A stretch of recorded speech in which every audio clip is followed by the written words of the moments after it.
ఒక మాట ఎప్పుడు చెప్తా ఉంటా, ఒక దీపం ఒక గదికి వెలుగునిస్తుంది, కానీ చదువుల దీపం ఒక కుటుంబాన్ని రూపురేఖల్ని మార్చేస్తుంది అని చెప్పి. This is what I strongly believe.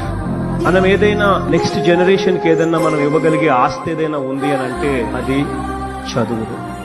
చదువు ఉంటేనే ఒక కుటుంబం బిలో పావర్టీ లైన్ నుంచి నెక్స్ట్ స్టేజ్ లేకి పోయే అవకాశం, పరిస్థితి ఎప్పుడు వస్తుంది అని అంటే ఆ కుటుంబం నుంచి ఒక్కడన్నా గొప్ప చదువులు చదవగలిగితే, ఒక్కడన్నా ఇంజనీర్ కాగలిగితే, ఒక్కడన్నా డాక్టర్ కాగలిగితే, లేదా ఒక్కడన్నా కలెక్టర్ వంటి పెద్ద పెద్ద చదువులు చదవగలిగితేనే ఆ కుటుంబం రూపురేఖలు కూడా మారిపోతాయి.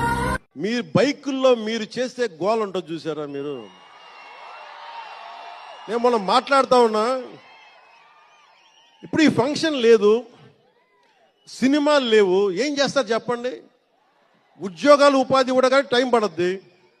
కనీసం సినిమాకి వెళ్ళి చొక్కా దించుకొని అరవకపోతే, బైకులు తీసుకొని అవి సైలెన్సర్ దాన్ని ఆ యాక్సిలేటర్ పెంచకపోతే ఎనర్జీ ఎటు వెళ్తుంది?